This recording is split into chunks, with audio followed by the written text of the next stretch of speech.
मैं अपनी मिसाल देना चाहता हूं। एबीपी न्यूज में मैं था, मैंने छोड़ दिया। और छोड़ने की वजह क्या थी कि एक दिन मैं एंकरिंग कर रहा था और सुल्तानपुर में एक रेस्टोरेंट मालिक पर गोली मार दी जाती है।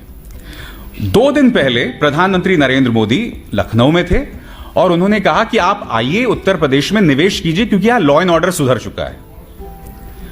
अब मैंने सिर्फ इतना कहा कि प्रधानमंत्री 2 दिन पहले आश्वासन दे रहे थे और आज क्या हो गया, इसके अलावा मैंने कुछ नहीं कहा। उसके चलते मुझे 15 दिन की छुट्टी पर भेज दिया गया। वापस आना मैंने सही नहीं समझा, मैं निकलना भी चाहता था क्योंकि मैं समझ रहा था कि मुख्य धारा की मीडिया अब पत्रकारिता करने के लायक नहीं रही। मगर मैंने छोड़ दिया दोस्तों। और उसके बाद क्या होता है, एक दिन अचानक मेरा ड्राइवर कहता है, सर ये जो पीछे आप गाड़ी देख रहे हैं ना, इसे मैं आज चौथी बार देख रहा हूं अपने पीछे। तो मैंने बोला क्यों? कहता है याद है आपको जब आप उस दिन मिली बाबूश के साथ खान मार्केट गए थे? मिली बाबूश मेरे बच्चे हैं। उस दिन भी एक गाड़ी हमारे पीछे थी। तो उसके बाद क्या हुआ, मैं अकेला था और मैंने थोड़ी स्लो की गाड़ी, उस साइड से जाने लगी और फिर मैं आगे निकल गया क्योंकि उसके शीशे काले थे, मैं नहीं जानता था अंदर कौन था क्या था। फिर अगले दिन क्या देखता हूं कि वो मेरे घर के पास खड़ी हुई है। मैं पुलिस के पास गया, मैंने शिकायत की, पता चला कि वो गाड़ी किसी कश्मीरी की थी जो श्रीनगर का रहने वाला था मगर नोएडा में काम कर रहा था।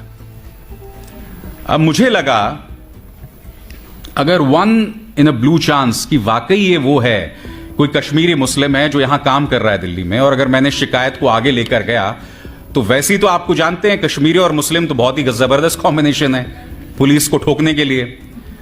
तो मैंने शिकायत वापस ले ली, मगर मैं समझ गया था कि इसकी गाड़ी का इस्तेमाल किया जा रहा था मुझे टेल करने के लिए।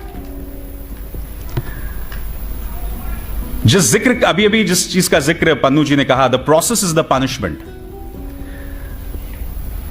मेरे और मेरी वाइफ के खिलाफ 13 करोड़ की टैक्स चोरी के अनाप शनाप टैक्स केसेस दर्ज कर दिए गए। उसके अंतर्गत वो लोग मेरी वाइफ के खिलाफ प्रोसिक्यूशन भी करने वाले थे क्योंकि वो मेरी पत्नी है। करीब 8 या 9 महीने तक उनके प्रमोशन को रोक के रखा गया और उनके साथ बैच था 8 और लोगों का, सिर्फ इसलिए क्योंकि उस बैच का हिस्सा मेरी वाइफ भी थी। और मुझे याद है जब ये तमाम चीजें होती थी तो आपके अपने ही जो कुछ और पत्रकार मित्र होते थे वो उसको लेके मजे लिया करते थे और कुछ लोग कहते थे अरे कोई बात नहीं यार, अगर तुम सच्चे हो तो डरने की क्या बात है। मैंने बोला डरने की तो कोई बात ही नहीं है, बस जैसे कहा ना कि जो प्रक्रिया है वही सजा है। The process this is the punishment. 2002 से लेकर 2017 तक जिस नर्क से प्रजापति परिवार गुजरा है वो प्रक्रिया ही पनिशमेंट है, वही प्रक्रिया सजा है। 2017 से पहले यह वो शख्स था जिसके सामने इस राज्य के गृह मंत्री जो है नतमस्तक होते थे। तो आप समझ सकते हैं उस परिवार को किस असुरक्षा से गुजरना पड़ा था। तो ये जो प्रक्रिया है ना, यही पनिशमेंट होता है। और आज लोग आसानी से कह देते हैं चलिए कोर्ट केसेस हो गया, कोई बात नहीं है, आप जीत जाओगे यार अगर आप सच्चे हो। मगर आप समझते नहीं हो वो जितने भी दिन चलता है, आप जिस टॉर्चर से गुजरते हैं आप तो अंदाजा लगा ही सकते हैं उसका। मगर लोग जिस टॉर्चर से गुजरते हैं आप समझ नहीं सकते हैं वो कितनी बढ़िया सुरक्षा है।